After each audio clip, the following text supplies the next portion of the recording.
Ahora ellos ya se sienten orgullosos de decir que son salvadoreños. Si antes nos manifiestan ellos cuando les preguntaban, mire, ¿y usted de dónde es? Del Salvador. Ah, del país de las maras, le decían.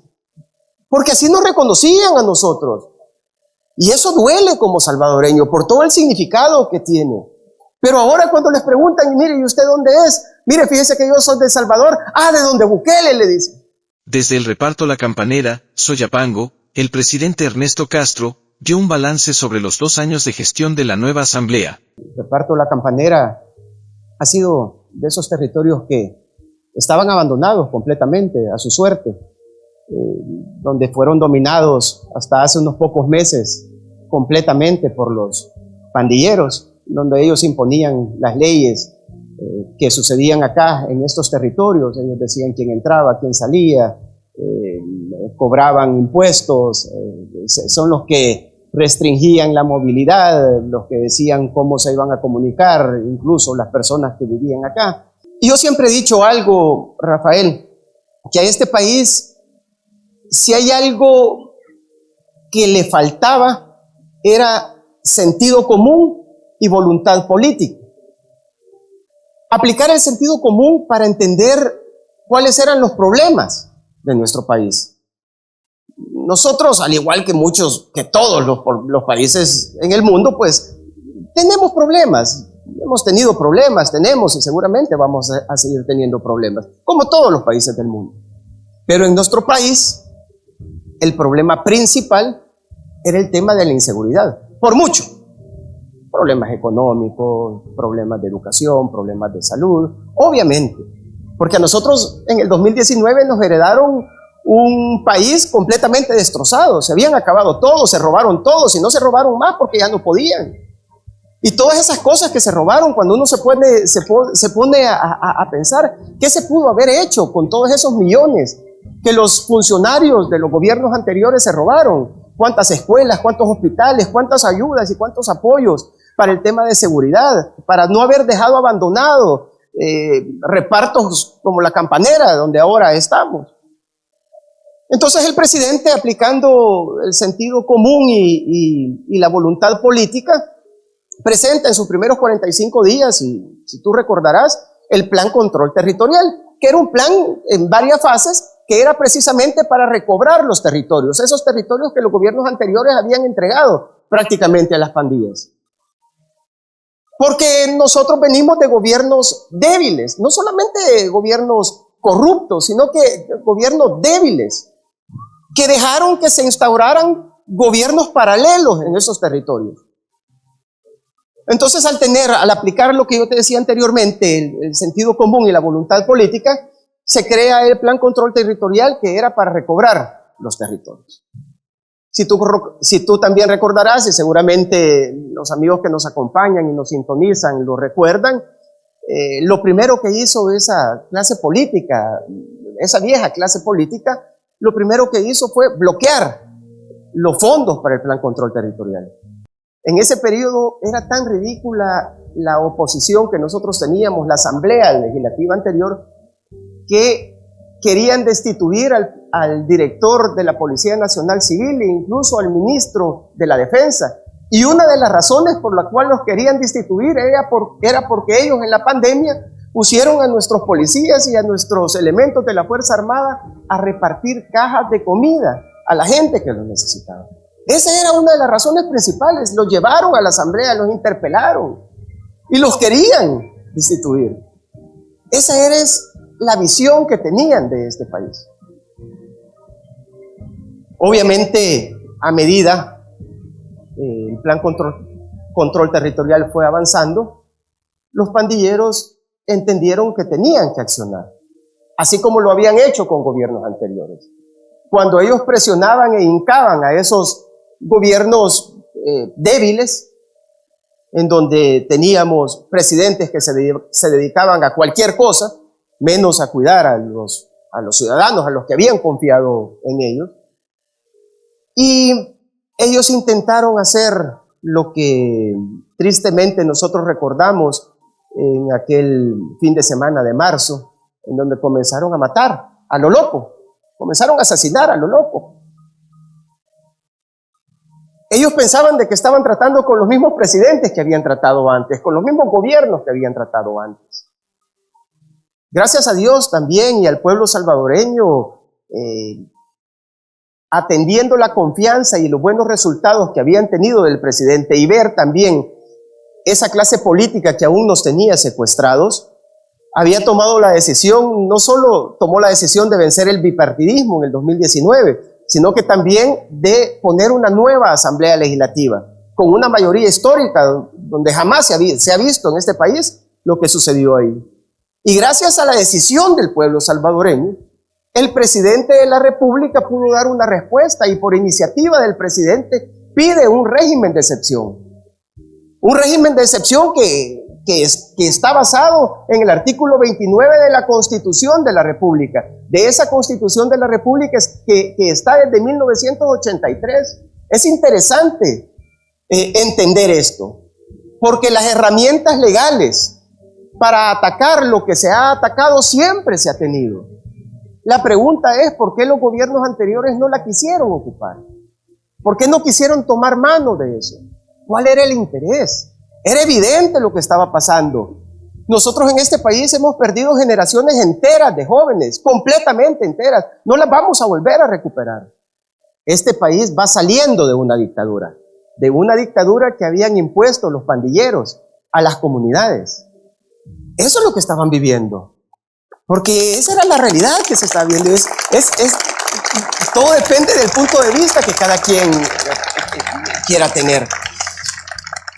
El régimen de excepción es para restringir a los maleantes, no es para restringir a la gente honrada. Nosotros hemos visto el cambio en nuestro país. ¿Cuál dictadura con esta gente, con toda la gente que está acá? Cuando yo venía entrando aquí a la Campanera, sobre esta calle que vine a topar aquí a esta cancha de fútbol, a este complejo deportivo, hay una actividad enorme, toda la gente en la calle caminando, gente haciendo comida, tirando pupusas, tirando tortillas, la gente comprando, caminando, niños en la calle. ¿Cuál es la dictadura que existe? Absolutamente no hay nada de eso. Lo que pasa es que es una clase política que no ha logrado entender esta nueva forma de administrar las cosas, esta nueva forma de tomar las decisiones y esta nueva forma de accionar. Yo a veces a la oposición, yo les digo, no se confundan. Si es que nosotros no tomamos la decisión, el presidente de la República no tomó la decisión del régimen de excepción por los 84 o 86 muertos de ese fin de semana. No fue por eso. Es que no fue por eso. Fueron por los 120,000 asesinatos a causa de los terroristas pandilleros, que viene desde allá, de 1992. Nosotros hemos registrado más asesinatos en este periodo que lo que registramos en la guerra. Si en la guerra civil que nosotros vivimos se registraron 75,000 muertos. Y ahorita, después de la guerra civil, llevábamos 120,000 muertos. Entonces, es por eso que se decreta el régimen de excepción, que, como te decía anteriormente, era una herramienta que siempre estuvo a la mano de los políticos. Simplemente era de tener el sentido común y la voluntad política para hacer las cosas. Escuchar cuáles eran las necesidades de la gente. Escuchar a dónde estaba el dolor de la gente. Y eso es lo que hizo el presidente, y eso es lo que nosotros estamos acompañando y que vamos a seguir acompañando las veces que sea necesario. Fíjate que lo que está sucediendo con la diáspora es muy similar también a lo que está viviendo en nuestro país, en las comunidades, en territorios, en zonas como donde estamos ahorita, en el reparto de las campaneras, que poco a poco la gente se va empoderando, va tomando confianza, le está recobrando la esperanza, el orgullo. Ahora, sentir y decir, yo vivo en el reparto de la Campanera, ya no es lo mismo de cuando estaban asesinando hace unos años. Ahora ellos ya se sienten orgullosos de decir que son salvadoreños. Si antes nos manifiestan ellos cuando les preguntaban, mire, ¿y usted de dónde es? Del Salvador. Ah, del país de las maras, le decían. Porque así nos reconocían a nosotros. Y eso duele como salvadoreño por todo el significado que tiene. Pero ahora cuando les preguntan, mire, ¿y usted dónde es? Mire, fíjese que yo soy de Salvador. Ah, de donde Bukele, le dicen. Y eso es lo que está pasando. Ah, de donde Bukele. Eso es lo que está cambiando. La diáspora se está involucrando, no solamente en la política. Si quién iba en la diáspora, mira, vamos un grupo de diputados que vamos a visitar, hemos estado en Los Ángeles, en Houston, en Nueva York, con los salvadoreños. ¿Y quién allá hace unos años se iba a tomar un sábado o un domingo libre para ir a un lugar a escuchar a un político? Por Dios, nadie. La oposición todavía no ha logrado entender qué es lo que está pasando en el país. Ellos vivieron tan desconectados de las comunidades del salvadoreño, que es algo que nosotros, es un pecado que nosotros no podemos cometer, pero ellos todavía no logran entender qué es lo que está sucediendo. Esta nueva forma de hacer política, esta nueva forma de hacer las cosas.